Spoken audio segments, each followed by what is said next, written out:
ரோமர்கள் 12ஆம் அதிகாரம் 2வது வசனம், நீங்கள் இந்த பிரபஞ்சத்துக்கு ஒத்த வேஷம் தெரியாமல் தேவனுடைய நன்மையும் பிரியமும் பரிபூர்ணமான சித்தம் என்னதென்று பகுத்தறியத்தக்கதாக உங்கள் மனம் புதிதாகிறதுனாலே மறுரூபம் ஆகுங்கள்.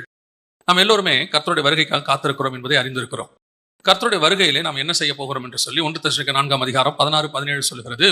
நாம் கர்த்தருடைய வருகையிலே மறுரூபமாக போகிறோம், மறுரூபமாகி அவரோடு கூட இருப்போம் என்று வசனம் சொல்லுகிறது. மறுரூபமாகுதல் தான் கடைசியாக நமக்கு கர்த்தர் வைத்திருக்கிறதான இந்த ஆவிக்குரிய ப்ராசஸ்ல அதான் கடைசி. இப்போ நம்ம எப்படி இருக்கிறோங்கிறதுலாம் ரெண்டாவது. நமக்கு கர்த்தர் கொடுத்துருக்கிற பெரிய வாக்கு தத்தம் ஆசீர்வாதம் என்ன அப்படின்னு கேட்டீங்கன்னா, பரலோகத்துல மறுரூபமாகி நமக்கு கர்த்தர் அங்கே அழிவுள்ளதான இது அழியாமையும் சாவுக்கு ஏதுவான இது சாவாமையும் தரித்துக் கொள்ளும். கர்த்தர் நமக்கு அங்கே ஒரு லைஃப், எட்டர்னல், நித்தியம் அப்படின்னு சொல்றாரு. இப்போ இங்க இருக்கிற 70-80 வருஷத்துக்கு நமக்கு தேவையான ஒரு சரீரம், நமக்கு தேவையான சில உறவுகள், நமக்கு தேவையான சில வாழ்க்கை, தாளந்து எல்லாம் கொடுத்து வச்சிருக்கிறார். இதே மாதிரி நித்தியத்துல நம்ம வாழ போறோம். நித்தியத்துல வாழ்கிறவர்களுக்கு அதுக்கேற்ற மாதிரி ஒரு சரீரம், அதுக்கேற்ற மாதிரி சுத்தி இருக்கிற ஒரு கூட்டம், அதுக்கேற்ற மாதிரி ஒரு லைஃப் ஸ்டைல் எல்லாமே அங்க ஆண்டவர் வச்சிருக்கிறார்.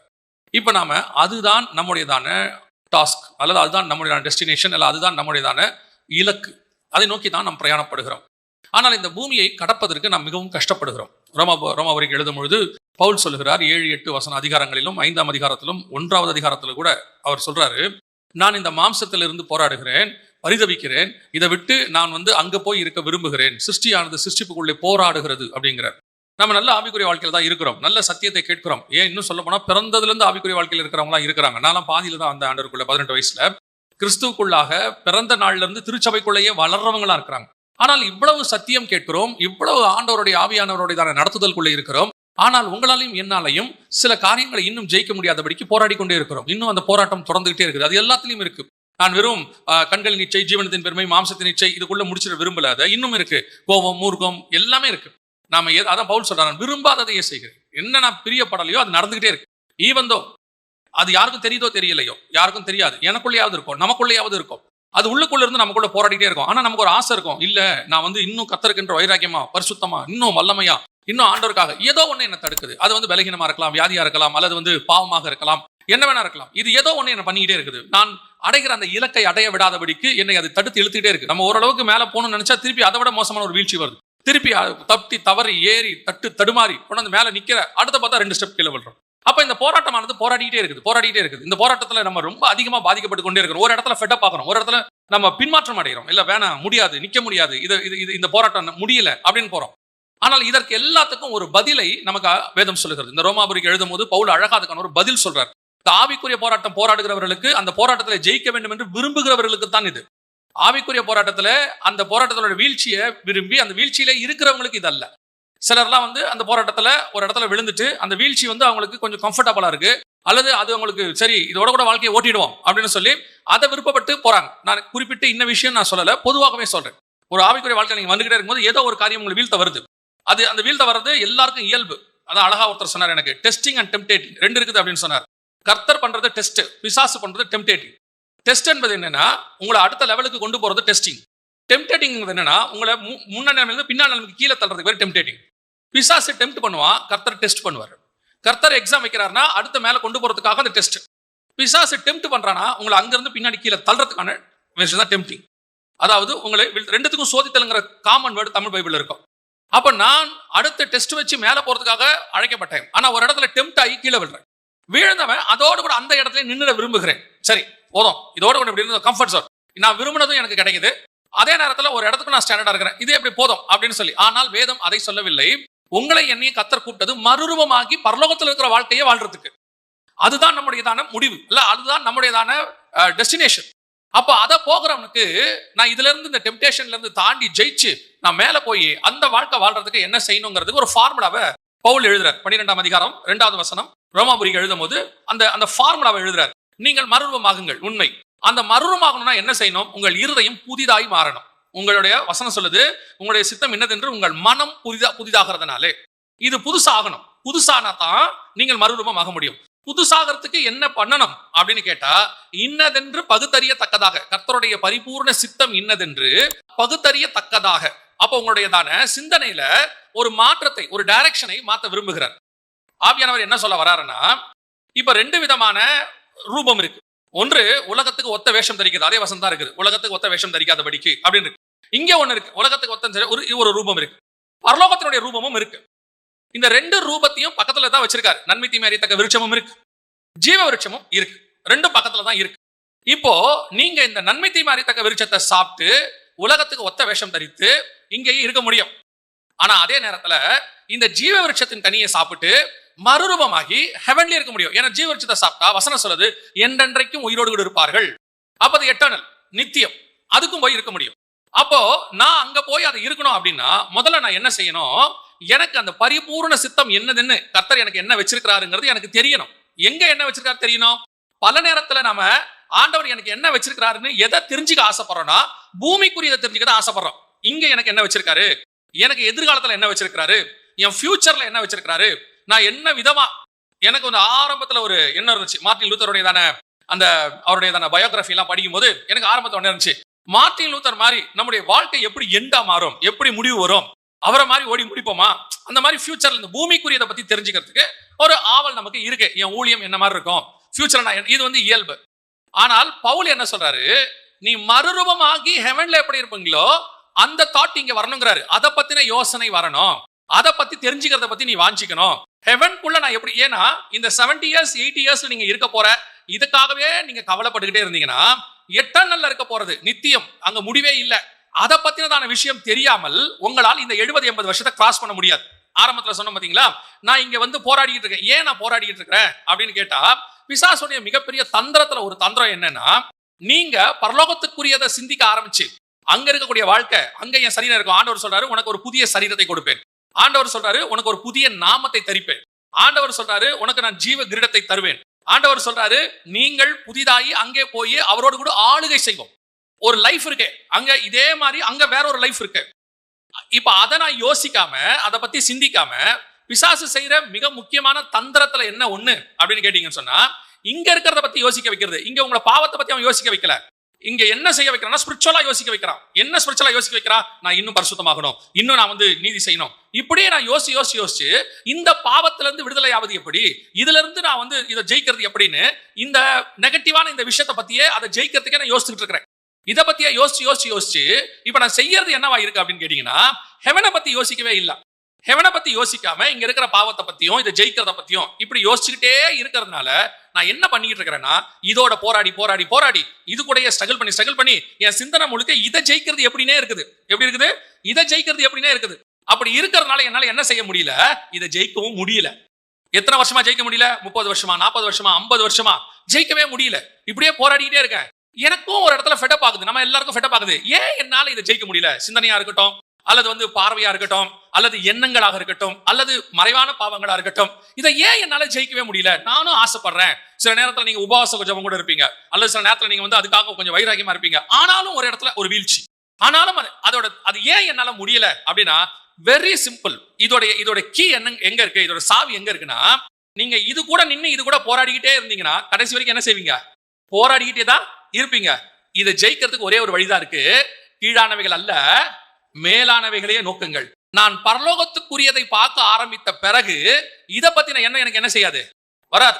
ரோட்ல போயிட்டே இருந்திருக்கீங்க, முந்தியெல்லாம் உங்களுக்கு தெரியும் நினைக்கிறேன். போயிட்டே இருக்கும்போது பாத்தீங்கன்னா சைக்கிள்ல போகும்போது நாய் என்ன செய்யும், சைக்கிள்ல போறவங்க நாய் என்ன செய்யும், துரத்திக்கிட்டே வரும். இப்ப நீங்க என்ன பண்ணுவீங்க, ரெண்டு வகையா நீங்க செய்யலாம். ஒன்று, சைக்கிளை நிறுத்தி நாய் கூட என்ன பண்ணலாம், சண்டை போடலாம். ஒரு கல்லை எடுத்து அடிப்பாங்க ஒரு சிலர் அதை விரட்டிக்கிட்டு இருப்பாங்க. அந்த நாய் போகும், திருப்பி என்ன செய்யும், வரும். கொஞ்சம் ஒரு மிதி மிதிச்சோன்னா திருப்பி கோபம் கிட்ட வரும், நீங்க திருப்பி நிப்பீங்க. இதையும் செய்யலாம். இன்னொன்னு செய்யலாம், கொஞ்சம் வேகமா மிதிச்சு சைக்கிள் நீங்க என்ன பண்ணிடலாம், போயிடலாம். துரத்திட்டு வர நாய் அதுக்கப்புறம் என்ன செய்யும், கொஞ்சம் தூரம் வந்துட்டு திருப்பி யூ டர்ன் எடுத்துட்டு அது போயிடும். அது அடுத்த ஆளை துரத்து போயிடும். பாத்திருக்கீங்க தானே, அது அடுத்த ஆளை துரத்துக்கு போயிடும். ஆனா உங்க ஜேர்னி ஆட்டோமேட்டிக்கா என்ன செய்யும், போயிட்டே இருக்கும். இதை பத்தி நீங்க யோசிக்கவே மாட்டீங்க, கவலைப்படவே மாட்டீங்க. நிறைய பேரு இந்த நாய் கூட நின்று சண்டை போட்டுட்டு இருக்காங்க. இப்ப புரியுதா உங்களுக்கு? பல நேரங்கள்ல இதுதான் நம்ம நெருங்கி வருகிற பிசாசினுடைய பாவங்கள். அது உங்களை கொலைக்குது, வருது, கடிக்க வர்றது உண்மைதான், மாற்றுகிறதே இல்லை. ஆனால் நின்று அதோடு கூட சண்டை போடுவதும் அதை தாண்டி வேகமாய் ஓடுவதும் உங்கள் கையில் தான் இருக்கிறது. சில இடங்களுக்கு ஆவியானவர் என்ன சொல்றாருன்னா, சில இடங்களை தான் பாவங்களை எதிர்த்து நில்லுங்கள் இருக்கு. எங்க, பிசாசை எதிர்த்து நில்லுங்கள். ஆனா சில பாவங்களுக்கு விலகி ஓடுங்கள். நீங்கள் விலகி ஓடுறதுனா என்ன, இந்த பூமியை விட்டு நான் எங்க ஓடிட முடியும், கர்த்தர் என் ஜீவனை எடுக்கிற வரைக்கும் நான் எங்க ஓட முடியும்? எங்க ஓடினாலும் ஒரு பக்கம் போனா பாபிலோன் இருக்கு, ஒரு பக்கம் போனா எகிப்து இருக்கு, ஒரு பக்கம் போனா சீரியா இருக்கு, ஒரு பக்கம் போனா பாவங்கள் இருக்கு. எந்த பக்கம் திரும்பினாலும் எனக்கு என்னவா தான் இருக்கு? சத்ருவினுடைய சேனையா தான் இருக்கு. எந்த பக்கம் தான் நான் ஓடுவேன்? இந்த பக்கம் போனா அப்படி ஒரு பாவம், இந்த பக்கம் போனா இப்படி ஒரு பாவம். அப்ப எந்த பக்கம் திரும்பினாலும் எனக்கு பாவம் இருக்கத்தானே செய்யும். நீங்க ரூம்குள்ள பூட்டிட்டு இருந்தா பரிசுத்தமா இருப்பேன்னு நினைக்கிறீங்களா? ரூம்குள்ள போய் உட்காந்துட்டு ஒரு போனோட உட்காருங்க, நீங்க எப்படி பரிசுத்தமா இருக்கிறீங்கன்னு பாருங்க. இருக்க விடாது. சரி, போனே இல்லாம ரூம்குள்ள உட்காந்தா பரிசுத்தமா இருப்பான்னு நினைப்பீங்களா? இருக்க விட மாட்டாங்க. விசாசி ஏதாவது ஒரு சிந்தனையை கொடுத்துட்டே இருப்பான், பழைய பாவங்கள் நினைப்பில் வந்துகிட்டே இருப்பான். அப்ப இதெல்லாம் மேற்கொள்றதுக்கு என்ன செய்யணும் அப்படின்னு சொன்னா, பவுல் ரொம்ப அழகா ஒரு சிம்பிள் லைன்ல சொல்றாரு, பரிபூர்ண சித்தம் இன்னதென்று நீங்கள் பகுத்தறியத்தக்கதாக.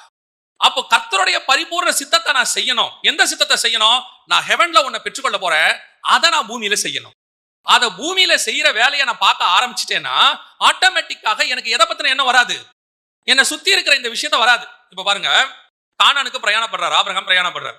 ஆபிரகாம் பிரயாணப்படும் பொழுது கானான்னா என்னன்னு அவருக்கு தெரியணும். இப்ப என்ன தெரியணும்? கானான்னா என்னன்னு தெரியணும். இப்போ உங்களுக்கு கானான்னா என்ன தோணும்? கானான்னா என்ன தோணும்? பாலும் தேனும் ஓடுகிற தேசம். அது எதுக்கு அடையாளமா இருக்குது? பரலோகத்துக்கு அடையாளமா இருக்கு. இந்த வெளிப்பாடு இருக்குல்ல உங்களுக்கு, இப்படி ஒரு வெளிப்பாடு இருக்குல்ல, இந்த வெளிப்பாடு யாருக்கு இருக்கணும்? ஆபிரகாமுக்கு இருக்கணும். ஏன்னா அவர் தான் உண்மையிலே எங்க பண்றாரு? கானானுக்கு பிரயாணப்படுறாரு. அப்ப கானான் என்பது ஒரு பரலோகத்தினுடையதான ஒரு மாடல். இந்த மாடல்ல நான் போறது எதுக்காகனா, பரலோகத்துக்கு போறதுக்கான ஒரு ஜேர்னியை நான் இங்க பண்ணிக்கிட்டு இருக்கிறேன்னு யாருக்கு தெரியணும்? அது எப்படிங்க ஆபிரகாமுக்கு தெரியும்? தெரிஞ்சிச்சு. ஆபிரகாமுக்கு ஒரு இடத்துல தெரிஞ்சிச்சு. எங்க? 11ஆம் அதிகாரம் எபிரேயருக்கு எழுதின நிருபம் 9-10 வசனங்கள்ல இருந்தே வாசி. விசுவாசத்தினாலே அவன் வாக்குத்தத்தம் பண்ணப்பட்ட தேசத்திலே பரதேசியை போல சஞ்சரித்து அந்த வாக்குத்தத்தத்திற்கு உடன் சுதந்திரராகிய ஈசாக்கோடும் யாக்கோபோடும் கூடாரங்களிலே குடியிருந்தான். ஏனெனில் தேவன் தாமே கட்டி உண்டாக்கின அஸ்திபாரங்கள் உள்ள நகரத்துக்கு அவன் காத்திருந்தான். அஸ்திபாரம் உள்ள நகரம் எது? கானான் கிடையாது. கானான் அஸ்திபாரம் உள்ள நகரமே கிடையாது. ஏனால் பூமிக்கு என்ன கிடையாது? அஸ்திபாரம் கிடையாது. அப்ப அவர் கானானுக்கு போன பிறகு ஒன்னு தெரியுது, இது அல்ல. 13வது வசனம், இவர்கள் எல்லாரும் வாக்குத்தத்தம் பண்ணப்பட்டவைகளை அடையாமல் தூரத்திலே அவைகளை கண்டு நம்பி அணைத்து கொண்டு பூமியின் மேல் தங்களை அந்நியரும் பரதேசிகளும் என்று அறிக்கையிட்டு விசுவாசத்தோட மரித்தார்கள். அப்ப அவங்களுக்கு நல்லா தெரிஞ்சு போச்சு, இது இல்ல, இந்த கானான் அல்ல, நான் வந்தது இந்த கானானுக்காக அழைக்கப்படவே இல்லை அப்படின்னு தருது. அதுக்கு கீழே வசனம் சொல்லுது, அதிலும் மேன்மையான பரம தேசத்தையே அவன் நாடினான். அப்படிதானே இருக்குது. கானானுக்கு வர்ற வரைக்கும் அவருக்கு கானானுக்கு வந்தாதான் தெரியுது, இதை அல்ல, இதிலும் மேன்மையான பரமதேசத்தை அவன் நாடினான். அப்ப அந்த தரிசனத்துல அவருக்கு நியமிக்கப்பட்டதை அவர் பார்த்துட்டாரு. அதை பார்க்கிற வரைக்கும் அவருக்கு நம்மள மாதிரியே வீழ்ச்சி இருந்துகிட்டே இருக்குது. நம்மள மாதிரி என்ன இருக்குது? வீழ்ச்சி இருக்கு. மெசொப்பொத்தாமிய தேசம் புறப்படுறாரு. 7ஆம் அதிகாரம் 2-3 வசனம் அப்போஸ்தலர் நடவடிக்கைகள் இருக்கு. மெசொப்பொத்தாமிய தேசத்துல புறப்படுறாரு. வழியில ஒரு ஆரானை பார்க்கிறார். ஆரானில் தங்கி விட்டார்கள். ஆதியாகமம் 11:31 இருக்கு. தங்கி விட்டார்கள். கர்த்தர் சொல்றாரு, இங்க என்ன பண்ற? புறப்பட்டு நான் காண்பிக்கும் தேசத்துக்கு போயிட்டாரு. இப்ப கானானுக்கு வந்து சேர்ந்தார். ஆதியாகமம் 12:4-5 இருக்குது. வந்த பிறகு திருப்பி அவர் எகிப்துக்கு போறாரு. அதே ஆதியாகமம் 12ஆம் அதிகாரத்துல இருக்குது. எகிப்துக்கு போறாரு. இப்ப அங்க போயிட்டு திருப்பி கானானுக்கு வராரு. அங்க வந்த உடனே ஆகார், அந்த காரியங்கள்லாம் நடக்குது. அங்க வந்த உடனே பிள்ளை வேணும் ஆண்டவரே. நம்மை போலவே சாதாரண ஒரு வாழ்க்கை, எனக்கு லேண்ட் வேணும், பிள்ளை வேணும், இங்க பஞ்சமா இருக்குது, வேற ஊர்ல போய் குடியிருக்கிறேன், அந்த தேசம் சரியில்லை, வேலைக்காரி வேணும், வேலைக்காரர்கள் வேணும், கோவேரி கழுகுகள் வேணும், எல்லாம் வேணும். யாருக்கு? ஆபிரகாமுக்கு. இதே தாட் ஓடிட்டே இருக்கு. ஆனால் அவர் கேட்ட எல்லாம் கிடைச்சிச்சு. தேசம் கிடைச்சிருச்சு, அப்புறம் ஐஸ்வர்யன் ஆயிட்டாரு, செல்வ சீமான் ஆயிட்டாரு, கேட்ட பிள்ளையும் கிடைச்சிருச்சு. பிள்ளைக்கு 40 வயசும் ஆயிடுச்சு, இவருக்கும் கிட்டத்தட்ட 140 வயசு ஆயிடுச்சு. இன்னும் ஒரு திருப்தி வரவில்லை, இன்னும் அவருக்கு ஒரு சாட்டிஸ்பாக்சன் வரல.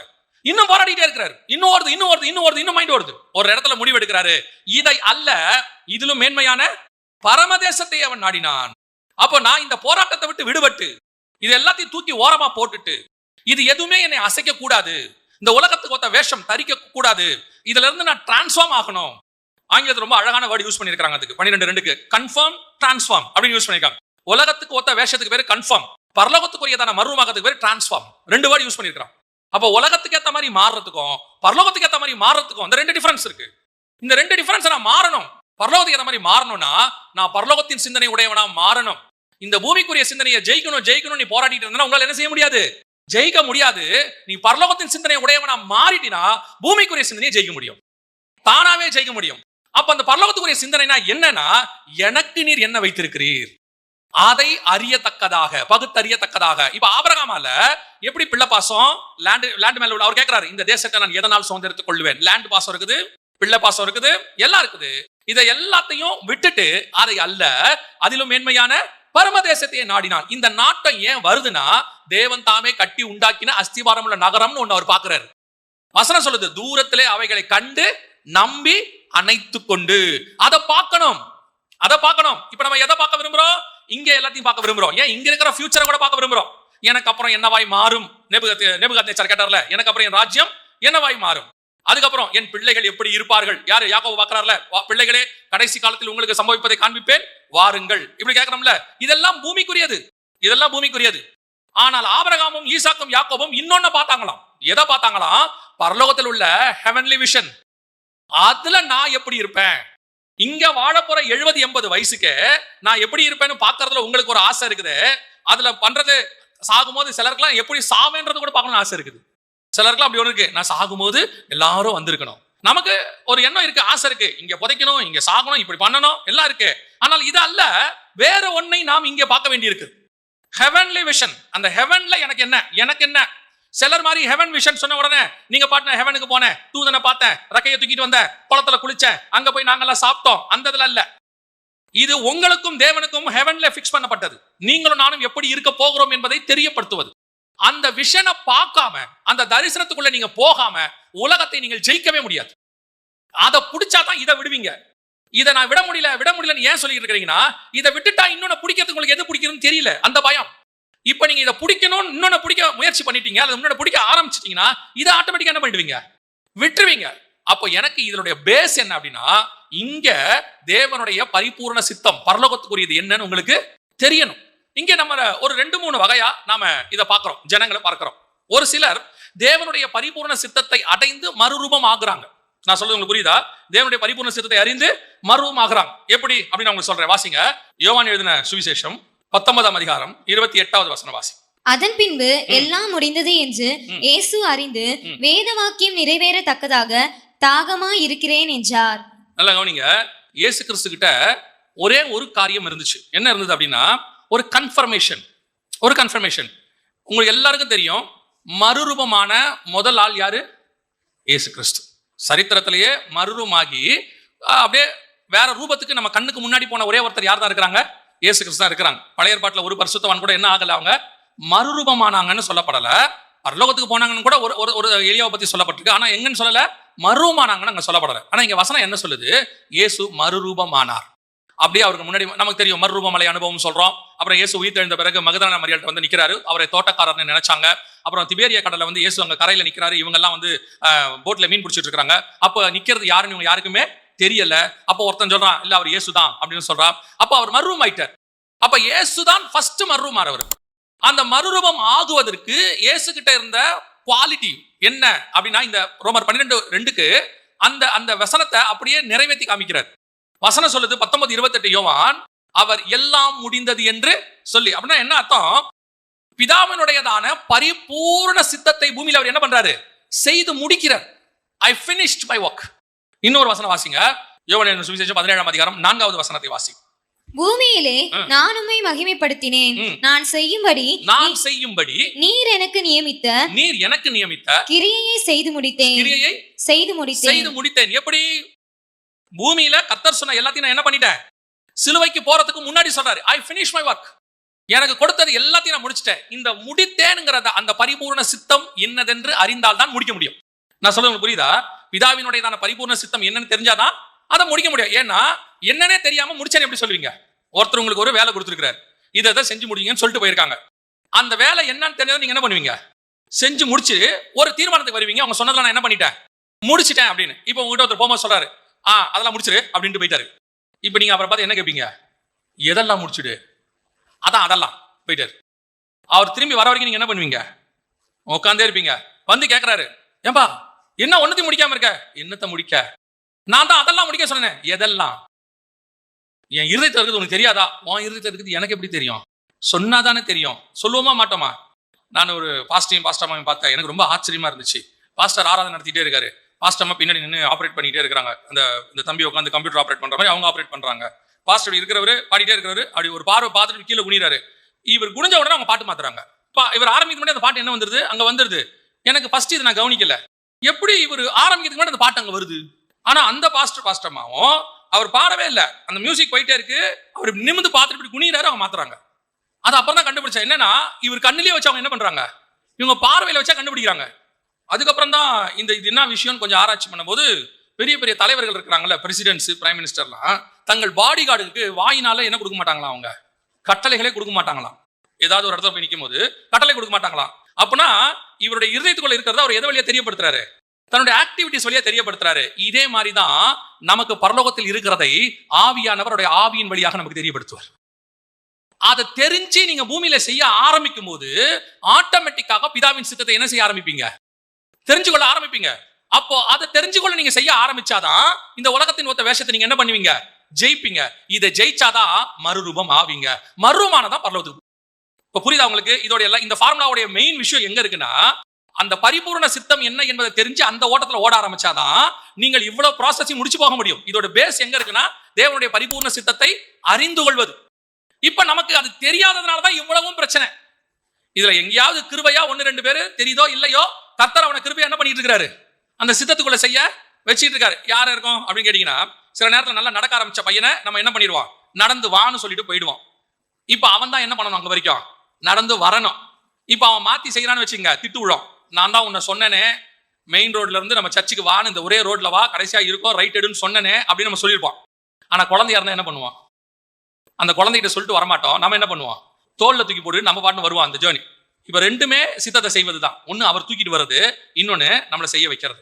சில நேரத்துல கர்த்தர் குழந்தையா இருக்கான்னு வச்சுக்கோங்க, ஆவிக்குரிய வாழ்க்கையில ஒன்றும் பெரிய வளர்ச்சி இல்ல, இது கொஞ்சம் ரொம்ப அறிவு கம்மின்னு வச்சுக்கோங்க, அதை தூக்கி தோல்ல போட்டுப்பாரு. சரி வா வந்து தொலை, போய் சேர்ந்துருவோம் அப்படிம்பாரு. அந்த மாதிரி ஒரு சிலருக்கு நடக்கும்.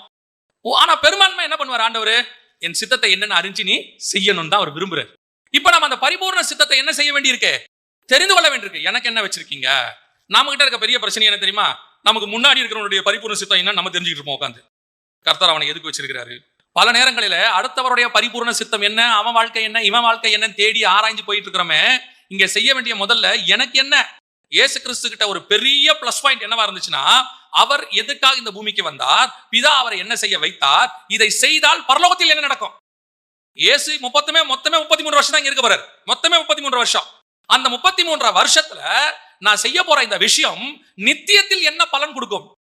அதனாலதான் திருப்பி அவர் சொல்வாரு, நான் எங்கே இருக்கிறேனோ உங்களை கொண்டு போய் அங்கே வைத்துக் கொள்வேன். நான் இந்த பூமிக்காக இவ்வளவு பெரிய பிரச்சனையை அனுபவிக்கல, நான் இவ்வளவு பெரிய சிலுவையை சுமக்க போறேன், பாவத்தை தீர்க்க போறேன், பாடு அனுபவிக்க போகிறேன். இவ்வளத்தையும் நான் ஏன் செய்ய போறேன் தெரியுமா, எட்டர்னல் ஹெவனுக்கு ஒரு விஷன் இருக்கு. அந்த விஷன்ல உங்களை கொண்டு போய் நான் உட்கார வைக்க போறேன். அதனாலதான் வசனம் சொல்லுது, அவருக்கு தனக்கு முன்பாக வைக்கப்பட்டவைகளை பார்த்து அவர் என்ன பண்ணாரா, இவன் இந்த பாடுகளை குறித்து அவர் எப்படினாரு, சந்தோஷமா ஏற்றுக்கொண்டார். ஏன் இந்த பாடலை நான் ஏற்றுக்கொள்றேன் தெரியுமா, எனக்கு முன்பாக ஒன்று வைக்கப்பட்டிருக்கு. எது, ஹெவன்ல நான் ரத்தம் சிந்தி மீட்கிற இந்த ஜனங்க எப்படி இருப்பாங்க, ஹெவன்ல இவங்க எல்லாம் எப்படி மர்ரூமா இருப்பாங்க, எப்படி வல்லமையா இருக்க போகிறான், அவன் என்ன மாதிரியே மாறி பிதாவுக்கு முன்பாக நாங்கெல்லாம் ஒன்னா இருக்க போறோம். இந்த சந்தோஷத்தில் இந்த பாடு அவருக்கு என்னவே தெரியலையாமா, பெருசாவே தெரியலையாமா. இதே காரியம் தான் யாருக்கு இருந்துச்சு, மோசேக்கு இருந்துச்சு. வசனம் சொல்லுது, எபிரேயர் 11:24-25 சொல்லுது, மோசேயை குறித்து வசனம் சொல்லுது, அவன் விசுவாசத்தினாலே மோசே தான் பெரியவனான போது பார்வனுடைய குமாரத்தின் மகன் எனப்படுவதை வெறுத்து அந்நித்தியமான பாவ சந்தோஷங்களை அனுபவிப்பதை பார்க்கிலும் தேவனுடைய ஜனங்களுடைய துன்பத்தை அனுபவிப்பதையே தெரிந்து கொண்டு, எதனால துன்பத்தை அனுபவிக்க தெரிந்து கொண்டார், எதனால, தொடர்ந்து வாசி. இனி வரும் பலன்மேல் நோக்கமாகி எகிப்தில் உள்ள பொக்கிஷங்களிலும் கிறிஸ்துவின் நிமித்தம் வரும் நிந்தையை அதிக பாக்கியம் என்று எண்ணினார். எதுக்காக, என்ன இங்க பார்வோனிடத்துல திட்ட போறாங்க, என்ன பார்வோனிடத்துல என்ன செய்ய போறாங்க, திட்ட போறாங்க. திருப்பி நான் எந்த ஜனங்களை மீட்டிட்டு வரணும் அந்த ஜனங்களை என்ன பண்ண போகுது, திட்ட போகுது. இவங்களே எனக்கு விரோதமா கல்லெறியது கல் எடுத்துப்பானுங்க, மிஞ்சி போகிறீங்கன்னு சொல்லுவாங்க. இந்த ஜனங்களே எனக்கு எல்லாம் செய்வாங்க, இவங்களுக்காக தான் இவ்வளவும் செய்யறேன். ஆனா நான் ஒரு நாளும் இவர்களுக்கு விரோதமாய் செய்ய மாட்டேன். இவ்வளோ பேசின முறுமுறுத ஜனங்களுக்கு ஒரு பிரச்சனை வந்த உடனே இவன் போய் ஆண்டவர்கிட்ட சொல்றான், என் பேரை கிறுக்கி போடும், அவங்க பேர் இருக்கட்டும். எதனாலயா நீ இப்படி செய்யற, எதனால இப்படி உனக்கு இந்த ஜனங்க மேல பாசம் அப்படின்னா, இவங்க இஸ்ரவேல் கோத்திரம், நான் லேவி கோத்திரம், அதெல்லாம் இல்ல. இனி வரும் பலன் மேல் நோக்கமாகி இங்க இருக்க இந்த ஜனங்களும் நானும் ஒரு நாள் உம்முடைய ஜனங்களாய் உம்மோடு கூட மறுரூபமலையில உட்கார்ந்திருப்போம். அந்த எட்டர்னல் விஷன் வந்ததுனால அவனால இங்க வரக்கூடிய பாடுகளை எல்லாம் என்ன செய்ய முடியுது, மேற்கொண்டு விட்டுட்டு ஓடிட்டே இருக்க முடியுது. அதனால இது அவனை என்ன பண்ணல, அசைக்கவே இல்லை, இது அவனை எதுவுமே செய்யல. யார் என்ன பண்ணாலும் ஒண்ணும் செய்யல. இயேசு கிறிஸ்துவ போட்டு அடிக்க உதைக்க இருக்க எல்லாம் பண்றாங்க. ஆனாலும் இயேசு கிறிஸ்து தைரியமா சொல்றாரு, எல்லாவற்றையும் நான் என்ன பண்ணேன், செய்து முடித்தேன். ஏன் இதெல்லாம் நான் ஏன் ஏற்றுக்கொண்டேன்னா, எட்டர்னல் விஷன் அங்க வைத்திருக்க பார் மேன்மை. அப்ப நீங்களும் நானும் பிதாவின் பரிபூர்ண சித்தத்தை அறிந்தால் மட்டும், அந்த பரிபூர்ண சித்தம்னா என்ன, ஹெவன்ல உள்ளது. அந்த ஹெவன்ல உள்ளதுக்கு நான் பூமியில என்ன செய்யணும், இது தெரிந்தால் மட்டும்தான் நம்மளால் முழுமையாக என்ன செய்ய முடியும், இந்த ஓட்டத்தை ஓடி முடிக்க முடியும், முழுமையாக கிராஸ் பண்ண முடியும். அதனாலதான் இயேசு தைரியமா சொல்றாரு. இன்னொரு வசனம் வாசிங்க, தீமோத்தேயு நிருபம் 2 தீமோத்தேயு 4:7 வாசிங்க பார்ப்போம். நல்ல போராட்டத்தை போராடினேன், நல்ல போராட்டத்தை போராடினேன், ஓட்டத்தை முடித்தேன். அந்த கான்ஃபிடென்ட் பாருங்க, இன்னொரு சாகல. நல்லா புரிஞ்சுக்கொள்ளுங்க, இன்னொரு சாகல. நல்ல போராட்டத்தை போராடினேன், ஓட்டத்தை முடித்தேன், ஐ finished முடித்தேன், விசுவாசத்தை காத்துக்கொண்டேன். இது முதல் நீதியின் கிரீடம் எனக்காக வைக்கப்பட்டிருக்கிறது. அதுதான் ஃபோக்கஸ். அந்த ஃபோக்கஸ் வந்ததுனால இவர் இதுவரைக்கும் ஓடிட்டு இருக்கிறாரு. எனக்கு ஒன்று நியமிக்கப்பட்டிருக்கிறது, அதை நான் வாஞ்சையாய் தொடருகிறேன், பிடித்துக் கொள்ளும்படி ஓடுகிறேன். அதனாலதான் ஆண்டவர் திருப்பி சொல்வார், சிமனா சபையை பார்த்து சொல்லும் பொழுது, நான் வருமானமும் உனக்குள்ளதை பற்றி கொண்டிரு. எதனால அப்படி பற்றி கொண்டிருந்தால் நான் வரும்போது உனக்கு என்ன கொடுப்பேன், ஜீவ கிரீடத்தை கொடுப்பேன். அப்ப இந்த கிரீடத்தை நீ புடிச்சுக்கிட்டு இந்த சக்சஸ் நீ பண்ணணும்னா, எதிரில் வரப்போறதான ஜீவ கிரீடத்தை நினைச்சு அதை பார்த்து ஓடினாதான் இதை ஜெயிக்க முடியுங்கிறார். அதைத்தான் பவுல் சொல்றாரு, நல்ல போராட்டத்தை போராடினேன், ஓட்டத்தை முடித்தேன், எனக்கு என்ன வைக்கப்பட்டிருக்கிறது, அந்த ஜீவ கிரீடத்தை நீங்க நினைச்சாதான். யாக்கோபு அழகா ஒரு வார்த்தை சொல்வாரு, சோதனைகளை சகிக்கிற மனுஷன் பாக்கியவான், அப்புறம் அவன் உத்தமன் என்று விளங்கின பின்பு கர்த்தர் தம்மிடத்தில் அன்பு கூறுகிறவர்களுக்கு வாக்குத்தத்தம் பண்ணின ஜீவ கிரீடத்தை பெறுவான். வாக்குத்தத்தம் பண்ணின ஜீவ கிரீடத்தை, அப்படின்னா என்ன அர்த்தம், அந்த ஜீவ கிரீடத்தை ஃபோக்கஸ் பண்ணி தான் இங்க நான் சோதனையை நான் ஏன் சகிக்கிறேன், நான் ஏன் இதை ஏற்றுக்கொள்கிறேன், ஏன் இந்த போராட்டத்தை நான் போராடுறேன், என்னால எப்படி ஜெயிக்க முடியுது. இயேசு சொல்றாரு முடித்தேன், அப்புறம் பவுல் சொல்றாரு நல்ல போராட்டத்தை போராடி முடித்தேன். அந்த கான்ஃபிடென்ட் இன்னைக்கும் நமக்கு நிறைய நேரத்துல பரலோகத்துக்கு போவோமா மாட்டோமான்னு இருக்கு. ஆசை இருக்குது போகணும்னு, போவோமா மாட்டோமா அப்படின்னு ஒரு எண்ணம் இருக்கு. பவுலுக்கு அந்த எண்ணமே இல்ல, பவுலுக்கு அந்த பயமே இல்ல, போவோமா மாட்டோமாங்கிற பயமே இல்ல. அதே மாதிரி இயேசுக்கும் அந்த பயம் இல்ல. ஐ finished, நான் போறேன். எப்ப சொல்றாங்க, உயிரோட இருக்கும் போதே சொல்றாங்க. எதனால அப்படி சொல்ல முடியுது, பிதாவின் சித்தம் எனக்கு என்னன்னு தெரிஞ்சிருச்சு, பரலோகத்துல என்ன வச்சிருக்கா தெரிஞ்சிருச்சு, அதை இங்க என்ன செய்யணும்னு தெரிஞ்சிருச்சு, இங்க நான் செஞ்சுட்டேன். அப்ப ஆட்டோமேட்டிக்கா நான் எங்க போயிடுவேன். ஒரு உதாரணத்துக்கு சொல்றேன், எது கொஸ்டின் பேப்பர்னு தெரிஞ்சிருச்சு, கொஸ்டின் பேப்பரோட ஆன்சரும் தெரிஞ்சிருச்சு, இதை நான் எழுத போறேன், பாஸ் பண்ண போறேன்னு உங்களுக்கு தெரிஞ்சிருச்சு. இப்போ இன்னும் கொஞ்சம் இப்படி வச்சுக்கோங்க. இப்போ நீங்க ஒருத்தர் வந்து உங்களுக்கு மேல இருக்கிறாரு, அவர் சொல்லிட்டாரு முந்தின நாள் நைட்டு என்ன சொல்லிட்டாரு, நாளைக்கு இந்த வேலை உனக்கு போட்டாச்சு, அப்பாயின்மெண்ட் ஆர்டர் போட்டாச்சு, நான் தான் சைன் பண்ணேன், எல்லாம் கொடுத்தாச்சு, கவர் டேபிள் மேல தான் இருக்கு, காலைல 10 மணிக்கு வந்து வாங்கிக்கிங்க. இப்போ நீங்க என்ன சொல்ல ஆரம்பிப்பீங்க, எனக்கு என்ன கிடைச்சிருச்சு, வேலை கிடைச்சிருச்சு. உங்க சொல்றீங்களா இல்லையா, உங்களுக்குள்ள என்ன வந்துடும், ஒரு கான்ஃபிடன்ஸ் வந்துடும், எனக்கு என்ன கிடைச்சிருச்சு, வேலை கிடைச்சிருச்சு. ஏன், அந்த சைன் பண்ண வேண்டியவரே எனக்கு சொல்லிட்டாரு, இதான் வேலை, இதான் சம்பளம், இதான் சீட்டு, இதான் ஆபீஸ், இதான் அட்ரஸ், காலைல 10 மணிக்கு வான்னு சொல்லிட்டாரு, 10 மணில நான் இதுவா மாற போறேன், மேனேஜரா மாற போறேன், எல்லாம் தெரிஞ்சிருச்சு. அந்த கான்ஃபிடென்ட் அது எங்க வந்துச்சு, ஸ்பிரிச்சுவலி வந்துருச்சு. பவுலுக்கு ஸ்பிரிச்சுவலி வந்துருச்சு, ஆண்டவருக்கு. அந்த ஸ்பிரிச்சுவல் தான் யாருக்கு வரணும், உங்களுக்கும் எனக்கும் வரணும். அதை பார்த்தா மட்டும்தான் உன்னால் இங்க இருக்கிறத ஜெயிக்கவே முடியும். இப்போ இவரு கானானுக்கு போக வேண்டியவர் ஆரானுக்கு போயிட்டாரு. இப்போ ஈசாக்க பெற வேண்டியவர் இஸ்மவேலை பெற்றுட்டார். பரம கானானை நேசிக்க வேண்டியவர் இந்த கானானை நேசிக்கிறார். இப்போ இதெல்லாம் ஏன் தெரியுது, எப்ப ஏன் இது நடக்குது அப்படின்னா, இவரால அந்த ஹெவன்லி விஷன் ஒரு இடத்த வரைக்கும் என்ன செய்ய முடியல, பார்க்க முடியல. எப்ப பார்க்க ஆரம்பிச்சாரோ, வசனம் சொல்லுது, தண்ணீர் அந்நியரும் பரதேசி. அந்நியனா என்ன, பரதேசினா என்ன, ஸ்ட்ரேஞ்சர் அந்த ஃபாரினர். அந்நியனும் பரதேசினா என்ன, ஸ்ட்ரேஞ்சர் அந்த ஃபாரினர்.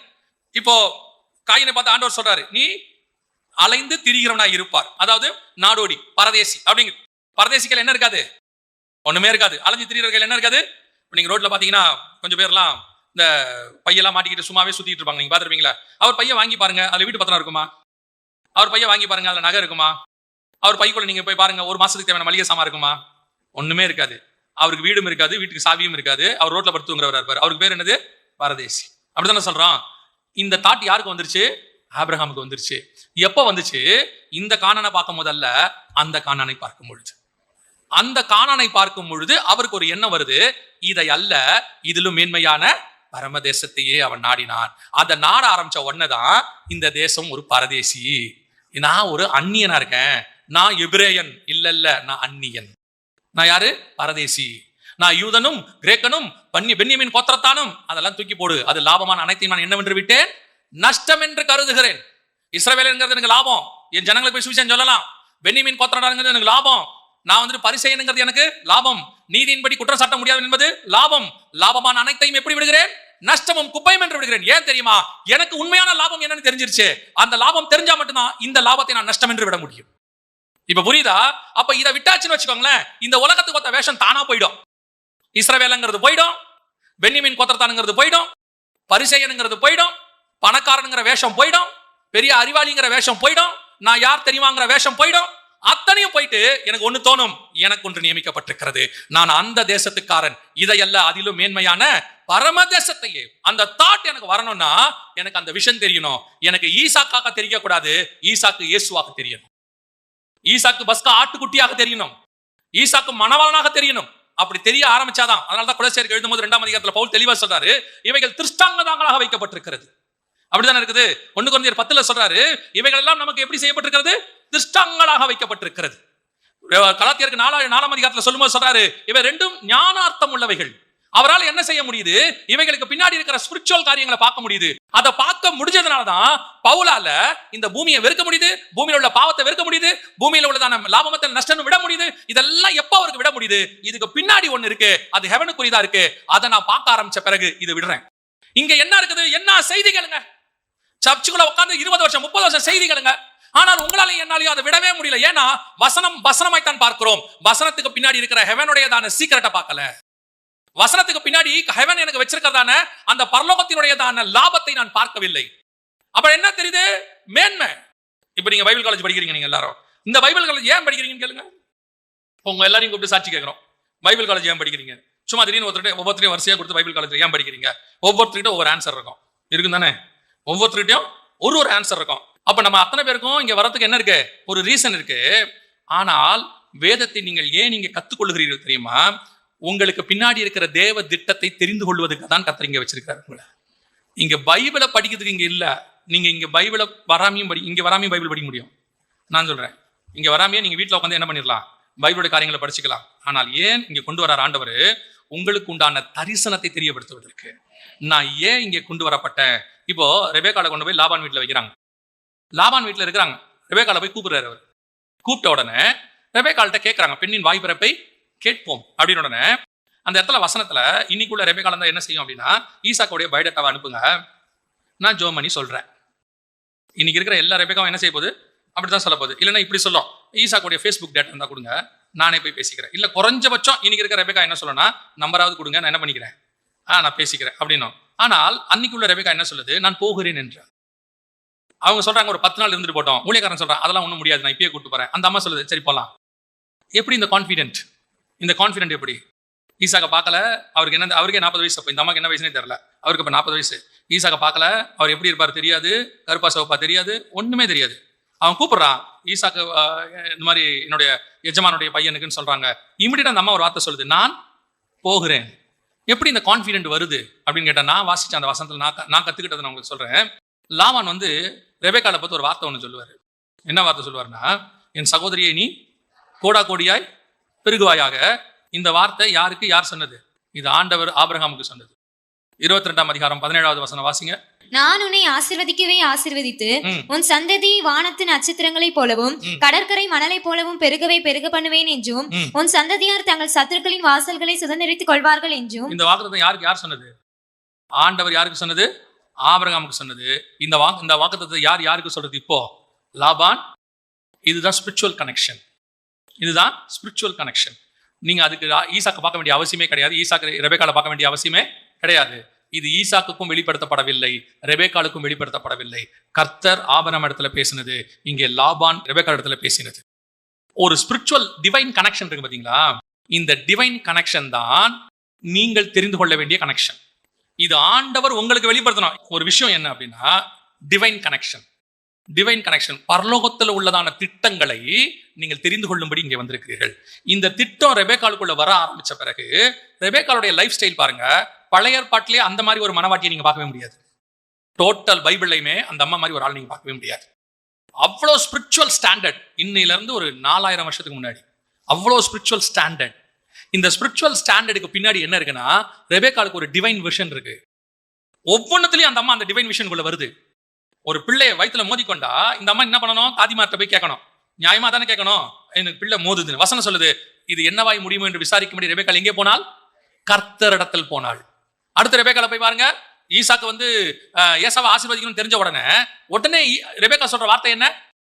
ரொம்ப அழகான வார்த்தை நம்ம சொல்லும், உன்மேல் வரும் சாபம் யாவும் என் மேல் வரட்டும். இது கிறிஸ்துடையது. இயேசுதான் நம்முடைய பாவங்களை சுமந்து தீர்த்தார். அந்த வெளிப்பாடு இந்த அம்மாக்கு வருது, உன்மேல் வரும் சாபம் யாவும் என் மேல் வரட்டும், ஆசீர்வாதம் மட்டும் உன்மேல் வரட்டும். இந்த டிவைன் கனெக்ஷனோட அந்த அம்மா இருக்குல்ல, அதனாலதான் அந்த அம்மாவுடைய லைஃப் வந்து சக்சஸ்ஃபுல். அந்த அம்மாவை ஏன் அவளை தைரியமா சொல்லப்படுது? ஈசாக்கு ஒரே மனைவி. இந்த டிவைன் கனெக்ஷன் வந்து சாராளுக்கும் இருக்காது, இந்த டிவைன் கனெக்ஷன் லேயாளுக்கும் இருக்காது, ராகேலுக்கும் இருக்காது. ஒரு இடத்துல இவங்க அந்த டிவைன் கனெக்ஷன் விட்டு வெளியே போவாங்க. ஏன் ஆபிரகாமுக்கு இருக்காது, யாக்கோபுக்கு இருக்காது, ஈசாக்கு கூட இருக்காது.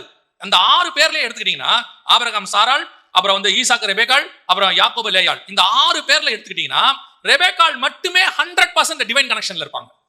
ஆபிரகாம் ஒரு இடத்துல தவறுவாரு, சாராள் தவறுவாங்க ஆகார் விஷயத்துல. இந்த பக்கம் யாக்கோபு வந்தா அவர் ராகேல் விஷயத்துல தவறுவாரு, லேயாள் வந்தா வேலைக்காரமா விஷயத்துல தவறுவாங்க. மிஸ்டேக் நடக்கும். அப்ப இவங்க எல்லாருமே ஒரு மிஸ்டேக்ல ஏதோ ஒண்ணு செஞ்சுக்கிட்டே இருப்பாங்க. அது அதுக்கப்புறம் சரியாகும், அதெல்லாம் வேற. ஆனா மிஸ்டேக்கே இருக்காது ஒரு இடத்துல. ஒரு அம்மாவுடைய லைஃப் ஸ்டைல்ல எங்க இருந்து இருக்காது? தாயின் வீட்டுல புறப்பட ஆரம்பிச்சதுல இருந்து சாகர வரைக்கும் அந்த அம்மா கிட்ட மிஸ்டேக்கே இருக்காது. நம்ம பார்த்து பைபிள்ல அந்த அம்மாவோட மிஸ்டேக்கை சொல்லவே சொல்லாது. அப்படின்னா என்ன அர்த்தம்? அந்த அம்மா கிட்ட ஒரு டிவைன் கனெக்ஷன் இருந்துச்சு ஆண்டவரோட கூட. அந்த அம்மாவால உணர முடியுது, இது என்னது, இது கர்த்தருடைய திட்டம் என்ன. இதை பார்க்க ஆரம்பிச்சாதான் இங்க தப்பு நடக்காது. இங்க என்ன செய்யாது? இங்க எந்த தப்புமே நடக்காது. இது அப்படியே கரெக்டா போயிட்டே இருக்கும். பாருங்க, உலக பிரகாரமா நீங்க எடுத்துக்கொள்ளுங்க. ஈசாக்கு வந்து ஏசாவை ஆசீர்வதிக்க விரும்புறாரு. இது உலக பிரகாரமா நடக்கிற ஒரு சம்பவம், நார்மலான ஒரு விஷயம். மூத்த மகன் தான் ஆசீர்வாதத்தை என்ன செய்யணும்? பெற்றுக்கொள்ளணும். ஆனால் ரெபேக்கா யாக்கோபு போய் அந்த ஆசீர்வாதத்தை வாங்க சொல்றாங்க. கணக்குப்படி பார்த்தா, சட்டப்படி பார்த்தா தப்பு. கணவனுக்கு தெரியாம கணவனுக்கு என்ன பண்றாங்க? அவரை ஏமாத்துறாங்க. கணவனை என்ன பண்றாங்க? ஏமாத்துறாங்க. அதுவும் தப்பு. கணக்கின்படி அது தப்பு. ஆனால் பரலோகத்தை திட்டத்தின்படி கரெக்டா இருக்கு. இங்க அப்படியே திருப்பி ரிவர்ஸ்ல பாருங்க. ஈசாக்கு பண்ண போறது ஒரு பெரிய தப்பு. யார் ஆசீர்வதிக்க போறாரு? ஏசாவை ஆசீர்வதிக்க போறாரு. அது ஒரு பெரிய தப்பு. சரி, ஆசீர்வதிக்க போறாரு, மனைவியை கூப்பிட்டு சொல்லணுமா இல்லையா? சொல்லணும்ல. ஏசாவை கூப்பிட்டு தனியா சொல்றாரு. அது எப்படி ஆசீர்வதிக்கிறாரு பாருங்க. எனக்கு போய் சமைச்சு கொண்டா, நான் என்ன செய்யறேன்? சாப்பிட்டு உன்னை ஆசீர்வதிக்கிறேன். எதுக்கு சொல்றேன்னா, சாப்பிட்டுட்டு ஆசீர்வதிச்சோம்னா எப்படி ஆசீர்வதிப்போம்? நல்ல திருப்தியா. அதனால இவர் கூப்பிட்டு சொல்றாரு ஏசாவை, நீ போய் என்ன பண்ணு, நல்லா வேட்டையாடி எடுத்துக்கிட்டு வா அப்படின்னு. இந்த அம்மா ஒரு சூப்பர் வேலை செய்வாங்க. எனக்கு அதெல்லாம் இன்னும் ஆச்சரியமா இருக்கும். இப்போ ஈசாக்கு வந்து ரெபேக்காளை அவ்வளவு நேசிக்கிறாரு. தன் தாயின் சோகம் நீங்கி ஆறுதல் அடைந்தார். அம்மா போனதுல இருந்து கண்ணு குருடாகி வயசாகிற வரைக்கும் யார் தான் இவருக்கு சமைச்சு போட்டிருக்கிறது? யார் தான் போட்டிருக்கிறது? சரி, இப்ப ரெபேக்கா சாப்பாடு செஞ்சு அனுப்புறாங்க. அது ரெபேக்காவுடைய சமையல்னு அவருக்கு தெரியுமா தெரியக்கூடாதா? தெரியுமா தெரியக்கூடாதா? ஆமா தானே? நல்லா கவனிச்சு பாருங்க.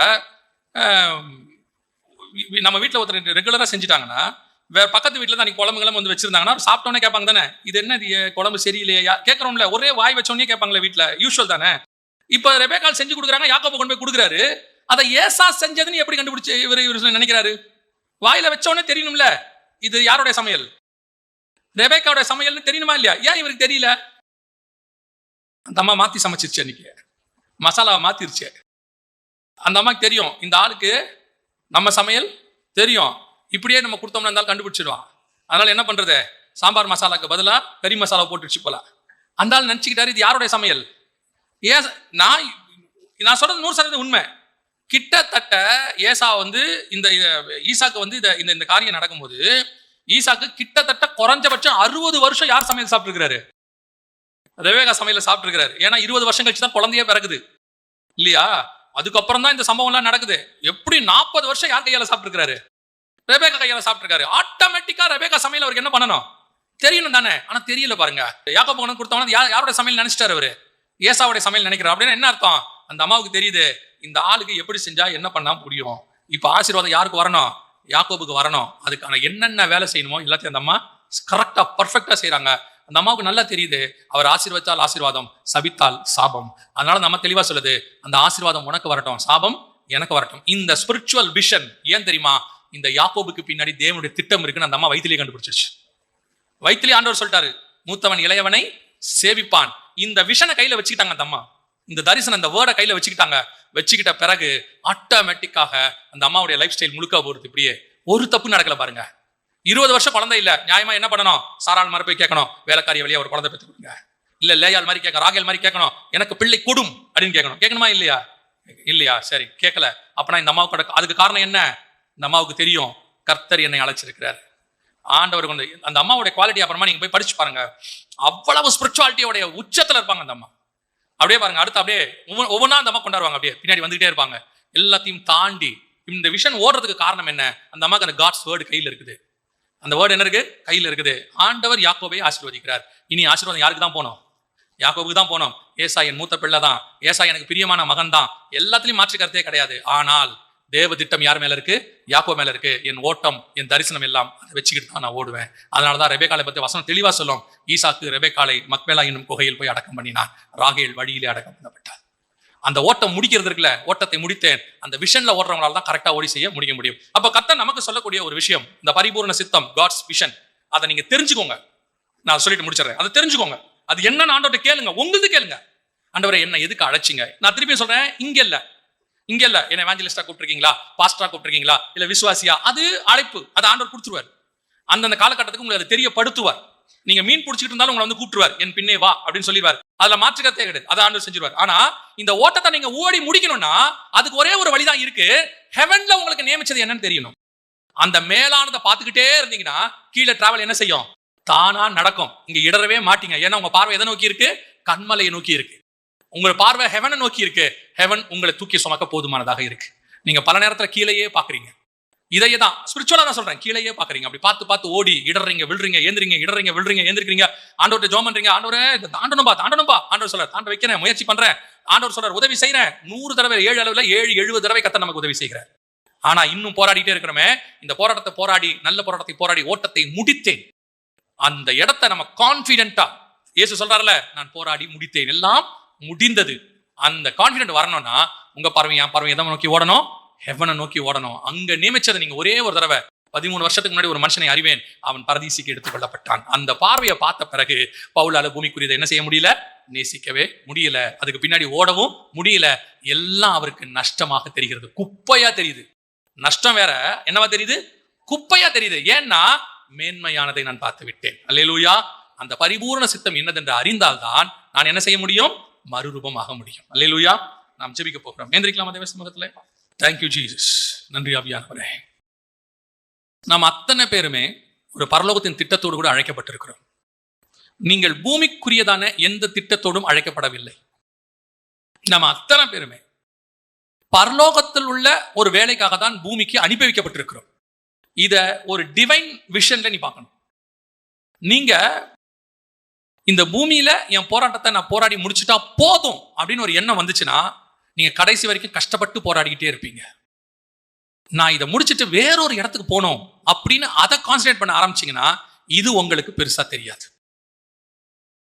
ஒரு பிரயாணம் போறவர் இன்னொரு பஸ்ஸை பிடிச்சி இன்னொரு இடத்துக்கு போகணுங்கிற எண்ணம் இருந்தால்தான் அவர் பிரிஸ்கா இருப்பார். இதான் லாஸ்ட், இதோட போய் நான் ரெஸ்ட் எடுக்க போறேன்றவர் ஆட்டோமேட்டிக்கா மென்டலி அவர் ரெஸ்ட் எடுக்கிற மூடுக்கு வந்துடுவார்.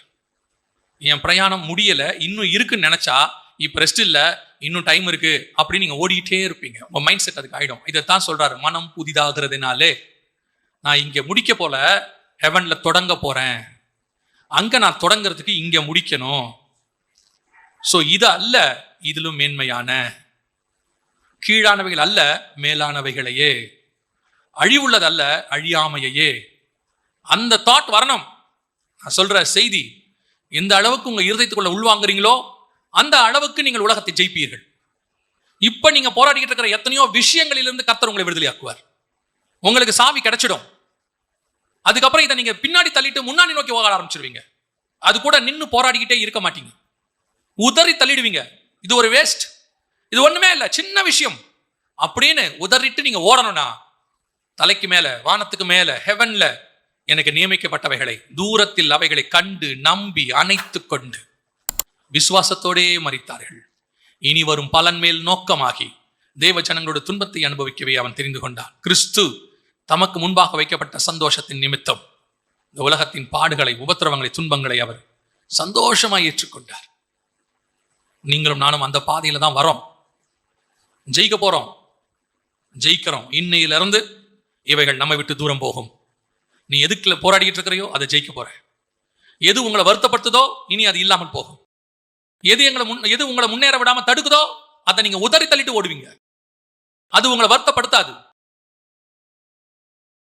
அதை ரொம்ப ஈஸியா இன்னிலிருந்து ஜெயிக்க போறீங்க. ஒரே ஒரு ஃபார்முலா தான். இதோட எப்படி போராடுறது, ஜெயிக்கிறதுன்னு யோசிக்காம எனக்கு பரலோகத்துல என்ன வச்சிருக்கிறீங்க ஆண்டவரேன்னு கேட்க தொடங்குங்க. உங்களுடைய பிரயாணம், உங்களுடைய தரிசனம், உங்களுடைய ஓட்டம் வேறு விதமாய் இருக்கும். ஒப்பு கொடுப்போமா தேவ சமூகத்துல? ஆண்டவரே என்னை முழுவதுமாய் அர்ப்பணிக்கிறேன். சர்வ வல்லமை உள்ள எங்கள் ஆண்டவரே, இந்த அருமையான நாட்களுக்காய், விசேஷமா இந்த கால வேளைக்காய் ஸ்தோத்திரம். தேவனாகிய கர்த்தர் எங்களோடு கூட இடைபடுகிற தயவுக்காய் ஸ்தோத்திரம். எங்களை அதிகமாய் நேசிப்பதற்காய் ஸ்தோத்திரம். கற்புள்ள கன்னிகையாக இடத்தில் கொண்டு போய் வைத்துக் கொள்வதற்கு நீர் எங்களை ஆயத்தப்படுத்துகிற தயவுக்காய் ஸ்தோத்திரம். நீர் விரும்புகிற அந்த ஆவிக்குரிய தன்மை எங்களுக்குள்ளே வருவதற்காய் ஸ்தோத்திரம். எங்களை உள்ளான மனுஷனை பரிபூர்ணமாக்கி கொண்டிருப்பதற்காக ஸ்தோத்திரம். உங்களுடைய கிருபையுள்ள கரத்தில் எங்களை தாழ்த்துகிறோம். முடிவு பரியந்தம் நிலை நிற்க எங்களுக்கு கிருபை பாராட்டும். மகிமையுள்ள கரத்தில் எங்களை தாழ்த்துகிறோம். எங்கள் ஆண்டவர் இயேசு கிறிஸ்துவின் நாமத்தில் பிதாவே.